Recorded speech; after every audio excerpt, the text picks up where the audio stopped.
नमस्कार साथियों, कैसे हैं सभी लोग बच्चों।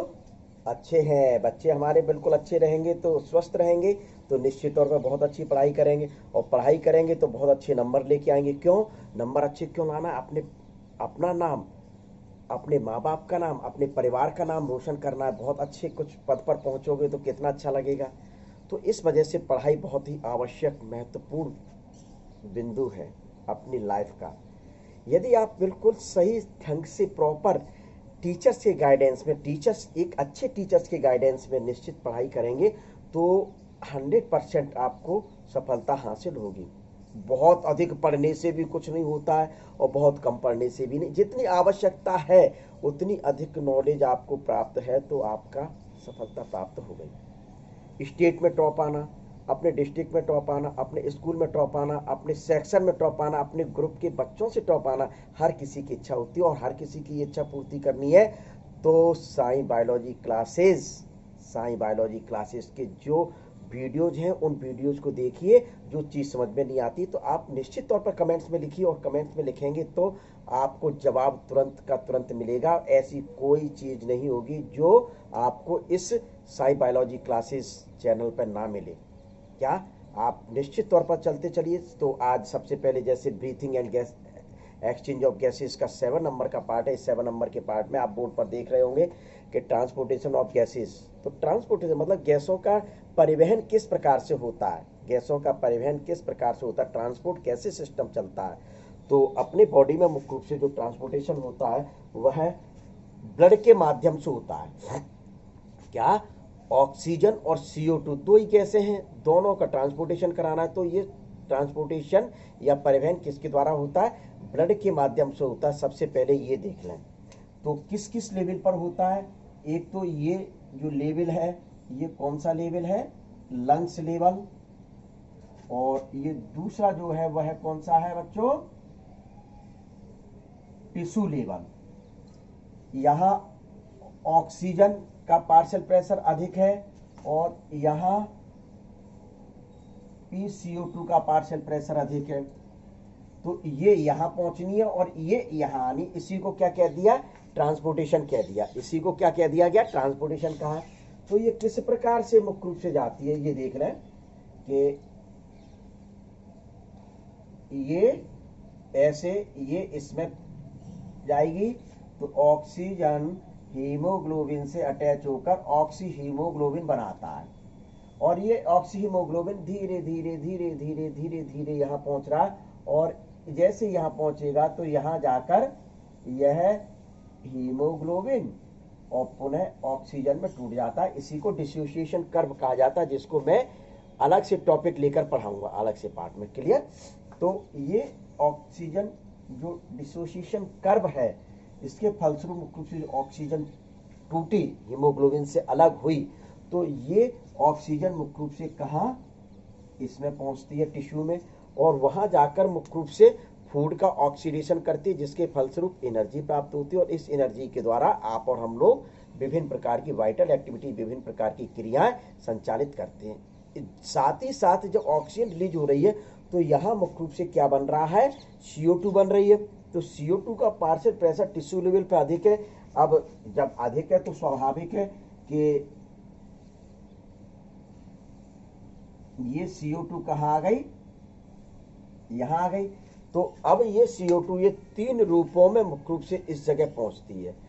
प्लाज्मा में डिजोल्व होकर, कार्ब अमीनो कंपाउंड फॉर्म में, और बाइकार्बोनेट आयन फॉर्म में मुख्य रूप से ये लंग्स पे आती है। और लंग्स द्वारा बाहर मुख्य रूप से विभिन्न पैसेज द्वारा बाहर निकाल दी जाती है। तो इस प्रकार से लगातार मुख्य रूप से ये गैसों का ट्रांसपोर्टेशन चलता रहता है। तो सबसे पहले आपको बताया जाता है कि ऑक्सीजन का ट्रांसपोर्टेशन। तो देख ले बच्चों, देखिए किस प्रकार से ऑक्सीजन का ट्रांसपोर्टेशन बताना है आपको। ये मैंने क्या बनाया, एल्वियोलाई। ये क्या बना रहा हूं, यहां लिख दिया जाए एल्वियोली। इस जगह ये क्या आ रही है, ऑक्सीजन। जब ऑक्सीजन बाहर से अंदर आ रही है इसको इंस्पायरेशन कहा जाता था बच्चों, ध्यान है कि नहीं। इंस्पायरेशन तो स्वाभाविक है जब अंदर आ रही तो यहाँ पार्शियल प्रेशर ऑक्सीजन का कितना होता है 14 mmHg होता है। क्लियर? पहली चीज ये, जब इस जगह मुख्य रूप से ऑक्सीजन का पार्शियल प्रेशर अधिक है तो डिफ्यूजन प्रोसेस के दौरान यह मुख्य रूप से ब्लड में पहुंचती है। तो ब्लड में जो पहुंचती है तो वो डिफ्यूजन द्वारा ये कि थोड़ा सा अपन इसको इस प्रकार से बनाएंगे जिससे कि म्यू चले। ये जो ऑक्सीजन है, ये ऑक्सीजन सीधे सीधे किस में आ गई? आपके ब्लड वेसल्स में आ गई। भाई देखिए यहां ये क्या था,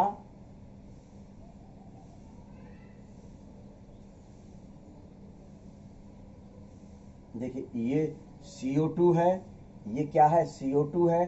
तो ये CO2 का यहाँ पार्शियल प्रेशर CO2 का कितना है मुख्य रूप से 45, और इसके अंदर CO2 का पार्शियल प्रेशर कितना है 40।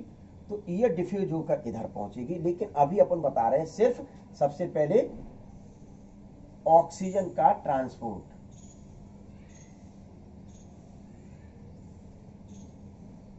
ऑक्सीजन का ट्रांसपोर्ट चल रहा है तो स्वाभाविक है ऑक्सीजन की ही चर्चा करेंगे पहले।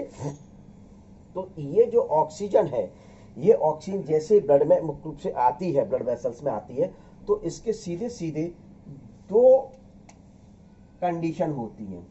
एक तो बाईप्लाज्मा के द्वारा, बाईप्लाज्मा के द्वारा मुख्य रूप से जो जाती है, यानी प्लाज्मा में डिजॉल्व होकर जाती है। तो वह कितनी जो है होती है 3%।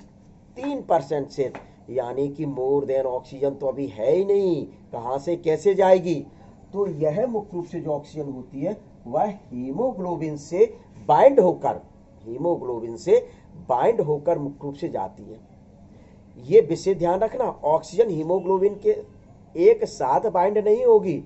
इस हीमोग्लोबिन से मुख्य रूप से आपके पॉलीपेप्टाइड चेन कितनी होती है? 4 चेन होती है। तो वो मुख्य रूप से 4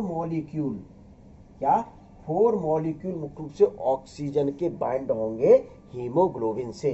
तो सबसे पहले एक ऑक्सीजन होगा, फिर दूसरा ऑक्सीजन होगा, धीरे धीरे फिर तीसरा होगा और फिर चौथा होगा। इस प्रकार से एक हीमोग्लोबिन से 4 मॉलिक्यूल, 4 अणु ऑक्सीजन जुड़ गए और ये मुख्य रूप से क्या बना देते हैं यहां HbO2, यानी ऑक्सी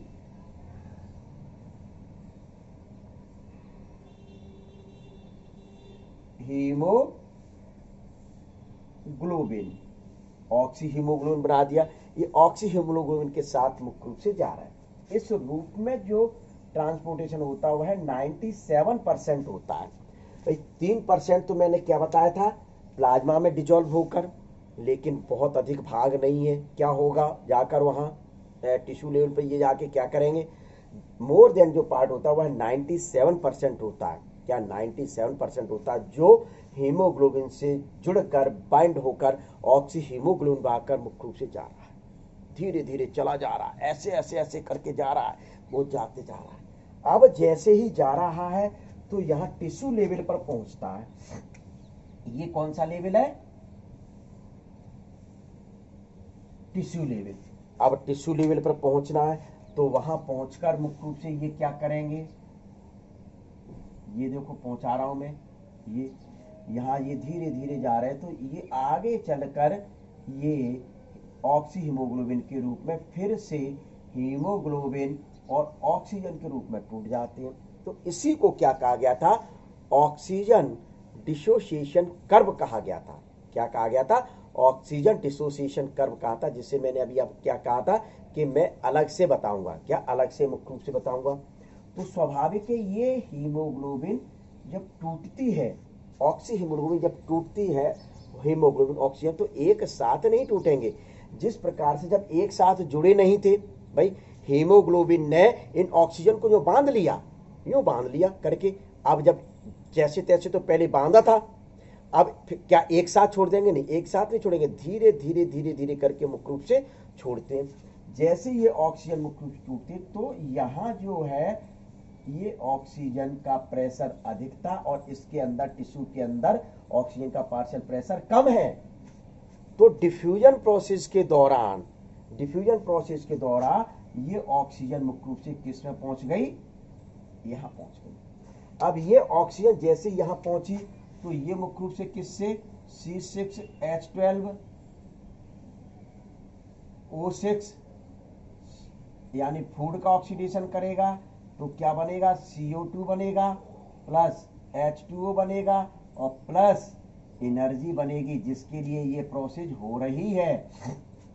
अब ये CO2 बन गया, अपने को CO2 से मतलब है। यहाँ जब ये CO2 बना तो स्वाभाविक है कि यहां इसका पार्शियल प्रेशर क्या, CO2 का पार्शियल प्रेशर यहां अधिक हो गया और ये कितना हुआ 45, जबकि मुख्य रूप से तो ये CO2 का पार्शियल प्रेशर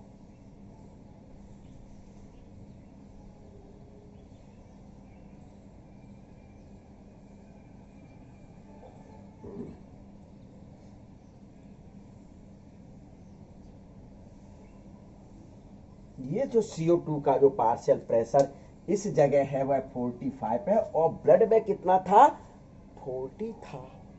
तो उसके कारण मुख्य रूप से डिफ्यूजन द्वारा मुख्य रूप से ये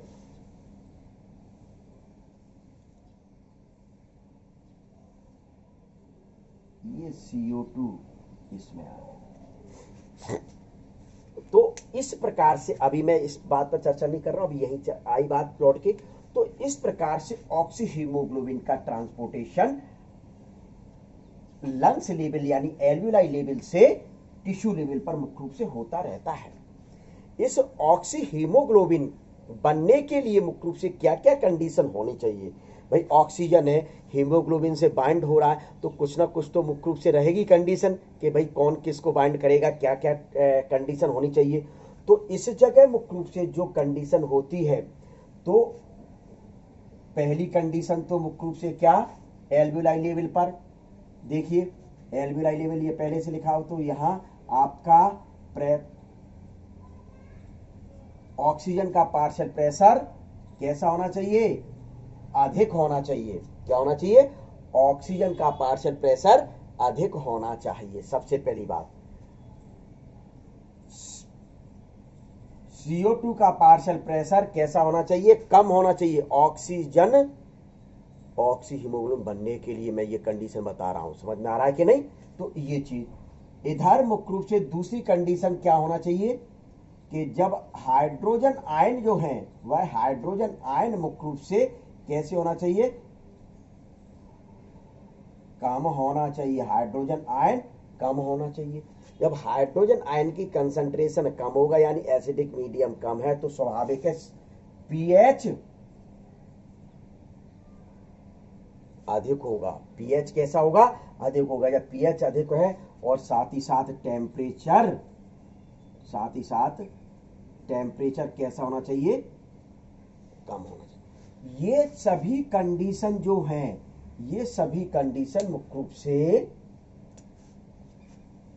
इसके लिए है, ऑक्सी हीमोग्लोबिन बनाने के लिए। क्या ये जो सभी कंडीशन है वो किसके लिए, ऑक्सी हीमोग्लोबिन मुख्य रूप से बनाने के लिए होती है। तो ये कंडीशन अब स्वाभाविक है ऑक्सी हीमोग्लोबिन के लिए ये कंडीशन होती है।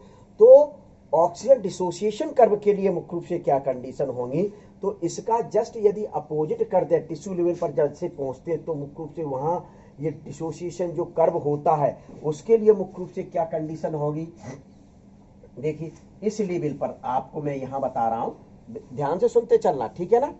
तो ऑक्सीजन का इस टिश्यू लेवल पहुंचते तो ऑक्सीजन का पार्शियल प्रेशर लो होता है। पार्शियल प्रेशर कैसा, लो। यहां CO2 का पार्शियल प्रेशर कैसा होगा, अधिक होगा। CO2 का पार्शियल प्रेशर कैसा होगा, अधिक बच्चों होगा। तो विशेष ध्यान रख लें, इधर हाइड्रोजन आयन जो होंगे वो कैसे होंगे, अधिक होंगे। हाइड्रोजन आयन कैसे होंगे, अधिक होंगे। और टेम्परेचर टेम्परेचर कैसा होगा, अधिक होगा। जब हाइड्रोजन आयन अधिक है तो पीएच मान कैसा होगा, कम होगा। पीएच मान कैसा होगा, तो यहां लिख दिया जाए पीएच मान कम होगा। तो ये जो कंडीशन है, ये पूरी की पूरी कंडीशन जो है वह ऑक्सीजन डिसोसिएशन कर्व के लिए होती है। किसके लिए होती है, ऑक्सीजन डिसोसिएशन कर्व के लिए टिश्यू लेवल पर मुख्य रूप से होती है। किस लेवल पर होती है, टिश्यू लेवल पर होती है। तो ये अब आपसे थोड़ी सी चर्चा अलग से, मतलब एक नॉलेज के लिए चर्चा करनी है। ये तो ऑक्सीजन का ट्रांसपोर्टेशन हो गया, क्या तो अलग से करनी है। जैसे बताया जाए 100, मैं सिर्फ ऑक्सीजन की बात कर रहा हूं, 100 ml में कितना 15 ग्राम हीमोग्लोबिन पाया जाता है। कितना 15 ग्राम मुख्य रूप से क्या होता है, हीमोग्लोबिन होता है, HB। अब यदि मुख्य रूप से ये कहा जाए कि सीधे सीधे 1 ग्राम जो हीमोग्लोबिन है, 1 ग्राम जो हीमोग्लोबिन है वह कितनी ऑक्सीजन को ट्रांसपोर्ट करेगी, तो स्वाभाविक है 1.34 ml ऑक्सीजन को, 1.34 ml ऑक्सीजन को। तो स्वाभाविक है 100 ml मुख्य रूप से कितने को करेगी, अप्रोक्सीमेटली लगभग मुख्य रूप से बताया जाता है ml ऑक्सीजन को मुख्य रूप से ट्रांसपोर्ट करती है। तो ये जो है कंडीशन, ये कंडीशन आप ध्यान में रख लें कि 1 ग्राम कितनी करती है और 100 ml मुख्य रूप से कितना करती है। तो ये जो कंडीशन है, ये कंडीशन आपके मुख्य रूप से ट्रांसपोर्टेशन के लिए महत्वपूर्ण पॉइंट के अंतर्गत आता है। तो ये बात हुई। अब अपन पुनः वहीं फिर आ जाए। देखिए PCO2, अब किसका ट्रांसपोर्टेशन बताने जा रहा हूं, CO2 का ट्रांसपोर्टेशन। यहां तक किसका था, ऑक्सीजन का ट्रांसपोर्टेशन था। अब CO2 का ट्रांसपोर्टेशन। भाई CO2 की जो पार्शियल प्रेशर है वो मुख्य रूप से किस में, इसमें बढ़ रहा है, टिश्यू में मुख्य रूप से क्या हुआ, बढ़ गया। क्यों बढ़ गया, क्योंकि यहां एनर्जी अपने को चाहिए थी। जब एनर्जी चाहिए थी तो ऑक्सीजन मुख्य रूप से क्या करेगा, फूड का ऑक्सीडेशन करेगा, तो CO2 बढ़ेगी। जब CO2 बढ़ेगी तो स्वाभाविक है भाई बच्चा मेरी पार्टी, निश्चित तौर पर मुख्य रूप से क्या होगा, पार्शियल प्रेशर CO2 का बढ़ेगा। जब पार्शियल प्रेशर CO2 का बढ़ेगा तो निश्चित तौर पर इस CO2 को बाहर निकालना बहुत आवश्यक है। क्यों, क्योंकि नहीं तो हमारी बॉडी के लिए बहुत हानिकारक है CO2 क्या CO2 हमारी बॉडी के लिए बहुत हानिकारक है। तो अब ये CO2 मुख्य रूप से टिश्यू सेल्स के अंदर से होकर ब्लड में आ जाती है। कहाँ आती है, ब्लड में आती है। जैसे ही मुख्य रूप से ये ब्लड में आती है तो 3 रूप में जा रही है। ये लो, कितने रूप में, 3 फॉर्म में। कितने रूप में, 3 फॉर्म में मुख्य रूप से जा रहे हैं। तो कौन कौन से फॉर्म है वो, क्या कौन कौन से फॉर्म है, तो देखिए इसको मैं हटा रहा हूं। देखिए किस रूप में 3 फॉर्म में जा रही। यहां से टिश्यू से ये आया, ये हार्ट में आएगा, विशेष ध्यान रखें। डायरेक्ट मुख्य रूप से आपको एल्वियोलाई या लंग्स में नहीं जाएगा, पहले कहाँ आएगा, हार्ट में आएगा। हार्ट भाई ये कहेगा तुम क्या कर रहे हो भाई, तुमको हम क्यों ले, तुम तो बेकार हो, तुम जाओ पहले अच्छे होकर आओ, तो अच्छा ये कहाँ होती है भाई, डीऑक्सीजनेटेड ब्लड अच्छा कहाँ होगा, ऑक्सीजनेटेड कहाँ होगा, लंग्स में जाकर।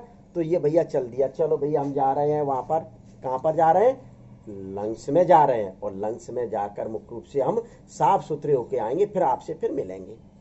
तो इस कंडीशन में मुख्य रूप से ये जो CO2 है वो पहले यहाँ आई, यहाँ से मुख्य रूप से ये होके ये जा रही है, ये लंग्स लेवल फिर शुद्ध हो गई। वैसे ही आपकी ये इस प्रकार से ये लगातार प्रोसेस होती रहती है, तो ये जो CO2 का ट्रांसपोर्टेशन हुआ, CO2 का ट्रांसपोर्टेशन, ऑक्सीजन का तो आप समझ चुके होंगे बहुत अच्छे ढंग से, है क्या, आई होप मतलब मैं जानता हूं बहुत अच्छे ढंग से समझ चुके होंगे।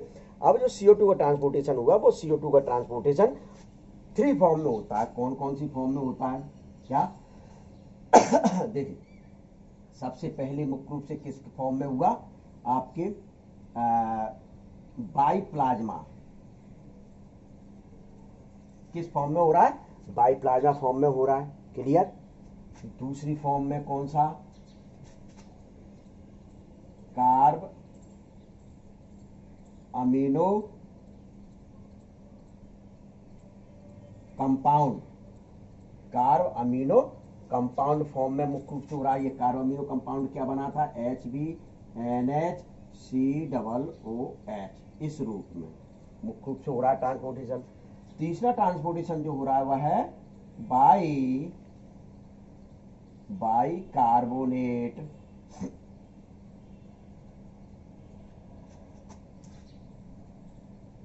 आयंस, सीधे सीधे यदि चाहो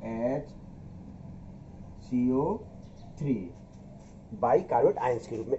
यहां मुख्य रूप से प्लाज्मा के रूप में जो होता है वो 7% के लगभग होता है। बाइकार्ब अमीनो के रूप में मुख्य रूप से जो हो रहा है वह कितना हो रहा है, आपको मैं बता रहा हूं यहाँ 23%। तो 23 और 7% कितना हो गया, 30%। अभी भी बचा है बहुत अधिक पार्ट, तो यहाँ जो होता है वो 70% होता है। तो 70% मुख्य रूप से किस प्रकार से हुआ, 70% किस प्रकार से हुआ, तो ये अपने को बताना है।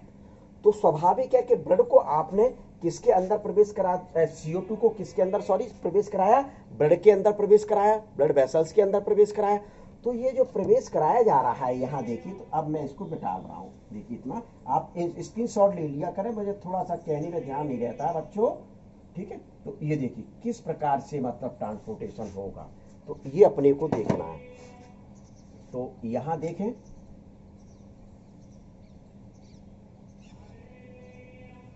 ये मैं इस वजह से बिठाला कि यहाँ थोड़ा सा कमी पड़ गई थी, बड़ा बनाना है अपने को। कैसा बनाना है, बड़ा बनाना है। तो स्वाभाविक है कि ये वाली जो आपकी ये जा रही है ना, ये कंडीशन, तो यहाँ जो CO2 प्रवेश करी, क्या ये CO2 यहाँ से नहीं, यहाँ से प्रवेश कर रही है, ये CO2 प्रवेश करी, तो ये CO2 तीन फॉर्म में, देखिए सबसे पहला जो CO2 था वह मुख्य रूप से प्लाज्मा में डिजोल्व होकर, लेकिन कितनी जा रही है, 7% जा रही है प्लाज्मा में डिजोल्व होकर।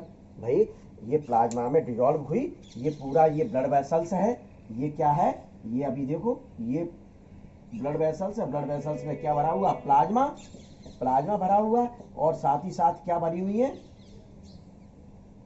RBC, क्या भरे हुए, RBC भरे हुए, ठीक है ना। तो स्वाभाविक है कि ये जो CO2 है, ये CO2 जैसी प्लाज्मा में आती है तो 7% तो CO2 प्लाज्मा में डिजोल्व हो गई, घुल गई। 93% जो CO2 है, 93% CO2 है वह RBC के अंदर प्रवेश कर गई। RBC में मुख्य रूप से क्या पाए जाते थे, हीमोग्लोबिन, इससे 4 ऑक्सीजन जुड़े हुए हैं। देखो पीछे जाओ, ये देखो कहाँ, ये इधर ये जुड़े हुए, तो यहां मैंने द्वारा से फिर जोड़ दिए, ठीक है। अब आप कहोगे सर पढ़ा CO2 का ट्रांसपोर्टेशन रहे, यहाँ ऑक्सीजन, यहाँ भी तो कुछ ना कुछ काम आएगा, तभी तो मैंने लिखा हुआ है भाई, सीधे ऐसा थोड़ी है। तो अब ये कंडीशन मुख्य रूप से जैसे ये होती, तो इससे ऑक्सीजन डिसोसिएशन कर्व होता है, तो एक ऑक्सीजन टूटकर अलग हो गई। ऑक्सीजन टूटकर मुख्य रूप से अलग जैसे ही होती है, तो मुख्य रूप से क्या होता है कि यहाँ जो CO2 जो 7% थी, 7% के अलावा जो 93% CO2 थी, वो मुख्य रूप से सीधे सीधे RBC में मुख्य रूप से आई, और RBC में मुख्य रूप से 2 भागों में, क्या 2 भागों में, अब देखिए कौन कौन से, 23% तो RBC का कार्ब अमीनो कंपाउंड फॉर्म में, कौन से 23% किस रूप में जा रहा है, HbNH रूप में, किस रूप में, HbNH, इसको कहा गया कार्ब अमीनो फॉर्म में मुख्य रूप से जा रहा है, यानी हीमोग्लोबिन से ही जुड़ा था। भाई किससे जुड़ा था, ऑक्सीजन जैसे टूटी तो ये मुख्य रूप से जबरदस्ती जाके CO2 जाके किससे चिपक गई, हीमोग्लोबिन से।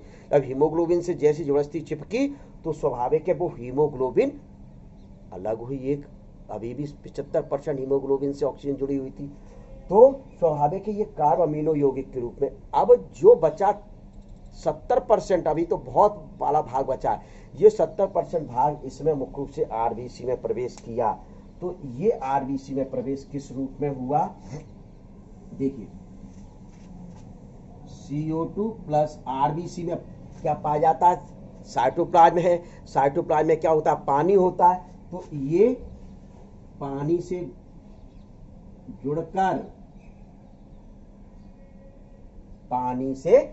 जुड़कर मुख्य रूप से क्या बना रहा है, H2CO3।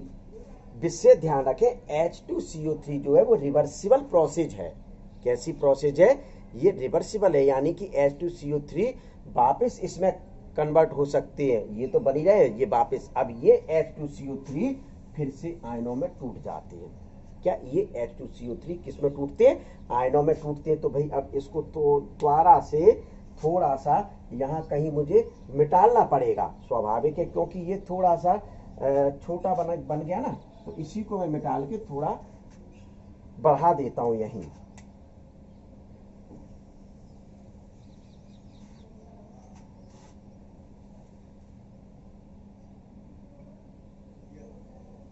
ये ब्लड वेसल्स मैंने बढ़ा दी।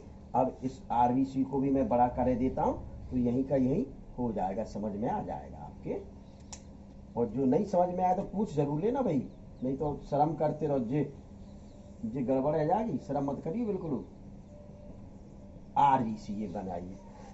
तो स्वाभाविक है आरबीसी में क्या, आरबीसी में जो पानी पाया गया उस CO2 और H2 मिलकर ये बना लिया कार्बोनिक एसिड, कार्बोनिक अम्ल बना। ये कार्बोनिक अम्ल हाइड्रोजन आयन प्लस HCO3 ऋणायन में टूट गया। देख लीजिए, ये कार्बोनिक एसिड, इसमें ये वाली जो क्रिया हो रही है वो किस एंजाइम के कारण हो रही है, CA कार्बोनिक एनहाइड्रेज। कौन से एंजाइम के कारण हो रही है, CA यानी कार्बोनिक एनहाइड्रेज एंजाइम के कारण मुख्य रूप से हो रही है। तो ये जो हाइड्रोजन आयन HCO3 बने, ये हाइड्रोजन आयन मुख्य रूप से इससे हीमोग्लोबिन की चेन से ये जो CO2 जुड़े, ये CO2 जुड़े ना, अभी कहा कार्ब अमीनो फॉर्म में, ये देखो ये CO2 जुड़ गया था कार्ब अमीनो फॉर्म में। तो ये मुख्य रूप से जाके हाइड्रोजन आयन इससे ही फिर जुड़ जाते हैं जाके। ये हाइड्रोजन आयन किससे जुड़ गए,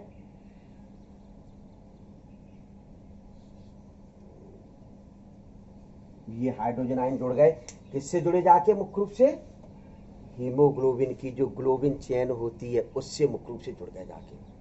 चलो, तो वहां जाकर मुख्य रूप से क्या HHB यानी HHB बन गया, हीमोग्लोबिनिक अम्ल। तो स्वाभाविक है कि ये वहां जुड़े। अब ये HCO3 क्या है, ये HCO3 मुख्य रूप से कहां पर आएगा, बाहर आएगा। जब HCO3 आयन यानी बाइकार्बोनेट आयन बाहर आएंगे तो इसका जो पीएच यानी कि क्या है, पीएच को बनाए रखने वाले को क्या कहते हैं, बफर कहा जाता है। तो स्वाभाविक है इसका बैलेंस जो है, इलेक्ट्रोनेचुरलिटी इसकी बिगड़ेगी। जब इलेक्ट्रोनेचुरलिटी इसकी बिगड़ेगी तो इसको सुधारने के लिए कुछ चाहिए, ये HCO3 बाहर आए तो स्वाभाविक है इस प्लाज्मा में क्या पाए जाते हैं, क्लोराइड आयन। ये क्लोराइड आयन अंदर प्रवेश कर गए आरबीसी में, क्या क्लोराइड आयन अंदर प्रवेश कर गए। ये जब ये जो इसकी इलेक्ट्रोनेचुरलिटी आरबीसी की बैलेंस डिस्टर्ब हुई थी HCO3 ऋणायन के बाहर आने पर, यानी कि बाइकार्बोनेट आयन के आने पर डिस्टर्ब हुई, तो वैसे के वैसे अंदर प्रवेश कर गए। कहावत एक मैं कह दूं कि एक परिवार में एक लड़का एक लड़की है, लड़की की शादी हो गई, यानी कि HCO3 लड़की है, HCO3 लड़की है, लड़की की शादी कर दी, बाहर कर दी घर से। अब यदि उसकी जगह बिल्कुल वैसी के वैसे सेक्स ला दो, वैसी के वैसे सेक्स लाने के लिए क्या करना पड़ेगा भाई, अपने घर पर जो लड़का उस लड़के की लड़की से शादी करा दो भाई दूसरी। तो स्वाभाविक है बहू के रूप में वो लड़की आ गई, बहू के रूप में लड़की आ गई। तो ये क्या हुआ, प्लाज्मा में ये जो आयन बाहर निकले इसके बदले में क्लोराइड आयन अंदर प्रवेश कर गए। इसको क्या कह दिया, क्लोराइड शिफ्ट। आरबीसी का जो बैलेंस डिस्टर्ब हुआ था वो सही सुधरा, लड़की बाहर गई, लड़की अंदर आ गई, तो ये बैलेंस सुधर गया। तो ये बैलेंस किसकी वजह से सुधरा था? क्लोराइड आयन की वजह से। तो इस वजह से इसको कह दिया क्लोराइड शिफ्टिंग। क्या कहा? क्लोराइड शिफ्ट कहा गया। और इसको हैम्बर्गर साइंटिस्ट ने बताया था, इस वजह से इसको क्या कह दिया? हैम्बर्गर फिनोमिनॉन के नाम से भी जाना जाता है। किस नाम से? इससे ध्यान रख लें, क्लोराइड शिफ्ट, क्लोराइड आयन के अंदर प्रवेश होने पर बैलेंस सही हुआ तो क्लोराइड शिफ्ट कह दिया। इसको बताया था हैम्बर्गर, तो इस वजह से कह दिया हैम्बर्गर फिनोमिनॉन के नाम से जाना जाता है। तो ये अब ये इस रूप में मुख्य रूप से, तो देखिए यहाँ ये 23% के रूप में थी, ये 7% के रूप में जा रही है, और ये मुख्य रूप से कितनी 70% के रूप में जा रही। अब जा रही है, जा रही है, जा रही है, जा रही है, यहाँ आ गई। यहाँ से हार्ट ने भगा दिया, नहीं जाओ जाओ जाओ जाओ यहाँ से जाओ। हार्ट ने कह दिया नहीं, हम तुमको नहीं लेंगे, तुम तो गंदे हो। गंदे से मतलब CO2 है, CO2 हार्मफुल होती है, पहले तुम अच्छे होके जाओ। अब ये मुख्य रूप से ये CO2 कहाँ आ गई? ये इस जगह आकर मुख्य रूप से ये टूटेगी। तो स्वाभाविक है पार्शियल प्रेशर टिश्यू लेवल पर CO2 का अधिक था, यहाँ ऑक्सीजन का पार्शियल प्रेशर अधिक है, तो स्वाभाविक है कि इसका भी टूटना आवश्यक है। जिस प्रकार से ये यहाँ टूटी थी तो इसका टूटना भी यहाँ आवश्यक है, तभी तो मुख्य रूप से लग जाएगी। तो ये जो आरबीसी आ रही है धीरे धीरे धीरे धीरे धीरे यहाँ आई लेकर इधर, तो सबसे पहले तो ये 7% जो था, देखिए मैं एक एक परसेंटेज करके बता रहा हूँ। यहाँ देखिए इसको थोड़ा सा मैं इसको भी ब्रूड कर दूँ यहाँ, तो जिससे कि सही, ये मैंने ब्लड वेसल चौड़ा दिया, ठीक है।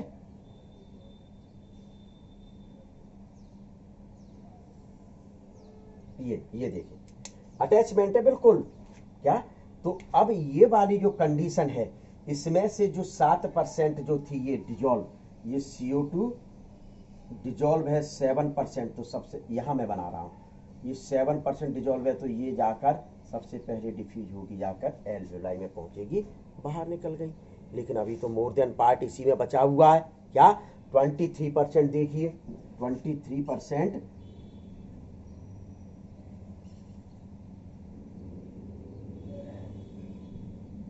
ये जो 23% जो है वह 23% किस रूप में? HbNH रूप में है। तो ये 23% मुख्य रूप से क्या होगा कि यानी हीमोग्लोबिन से CO2 जुड़ी थी, वो हीमोग्लोबिन से जो CO2 जुड़ी हुई थी, अपन तो इतना ना लिखते हो, अपन तो सीधे सीधे क्या कर दें कि ये हीमोग्लोबिन है, इससे मुख्य रूप से क्या CO2 जुड़ी है, ये CO2 जुड़ी है, ये CO2 जुड़ी है, ये CO2 जुड़ी है, और इससे क्या जुड़े हुए हैं? हाइड्रोजन आयन भी तो जुड़े हुए हैं भाई। ये हाइड्रोजन आयन जुड़े हैं कि नहीं जुड़े हैं? ये हाइड्रोजन आयन कौन से? ये वाले हाइड्रोजन आयन जुड़े थे, ये देखो जुड़े बताए। तो अब क्या होता है कि ये CO2 धीरे धीरे मुख्य रूप से, जब यहाँ ऑक्सीजन अधिक मिल रही है, यहाँ पार्शियल प्रेशर देखो कितना ऑक्सीजन का अधिक, तो अब ये ऑक्सीजन मुख्य रूप से क्या होता है, पहले ऑक्सीजन कितने जुड़े थे? ये जुड़े हैं, एक ही तो हटी थी, 75% तो अभी जुड़ी हुई है ऑक्सीजन। देखो यहाँ मैंने कहा था आपको, सीधे सीधे देखो ये जोड़ के बताया था कि यहाँ 28 हटा था। तो अब सीधे सीधे क्या होता है कि ऑक्सीजन जैसे बढ़ती है तो ऑक्सीजन का प्रेशर जैसे बढ़ता है अधिक, तो ये हीमोग्लोबिन अधिक से अधिक मुख्य रूप से क्या होता है, CO2 छोड़ता चला जाता है। भाई अपने जाति बरादरी को जोड़ना है, अपने जाति बरादरी को जोड़ना है कि नहीं जोड़ना है? तो स्वाभाविक है कि ये CO2 जो है, ये CO2 इससे टूटकर बाहर ये जा रही है, ये देखो ये गई। ये कितनी थी? 23% थी, वो भी बाहर निकल गई। लेकिन अभी मोर देन 70% जो बाइकार्बोनेट आयंस के रूप में जा रहा है, तो वह तो है ही। तो यहां मुख्य रूप से क्या बताया जाता है, सीधे सीधे देखिए, पुनः देखें वह क्रिया, CO2 प्लस H2O, और ये मैंने क्या कहा था, रिवर्सिबल। देखिए ये रिवर्सिबल है, तो रिवर्सल का मतलब H2CO3। अब ये H2CO3 किस में टूटे थे? हाइड्रोजन आयन में और HCO3 आयन में। और ये HCO3 कहाँ आई थी?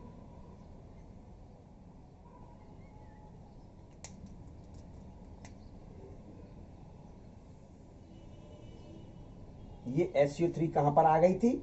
प्लाज्मा में। ये वाला भाग क्या है? प्लाज्मा। तो ये प्लाज्मा में आई थी ये, और यहाँ के क्लोराइड आयन जब ये बाहर निकली तो ये क्लोराइड आयन कहाँ गए थे? इसके अंदर। तो ये क्लोराइड आयन के शिफ्टिंग की वजह से मुख्य रूप से ये प्रोसेस हुई थी। तो स्वाभाविक है कि ये कैसी प्रोसेस है? रिवर्सिबल प्रोसेस है। ये कैसी प्रोसेस है? रिवर्सिबल है।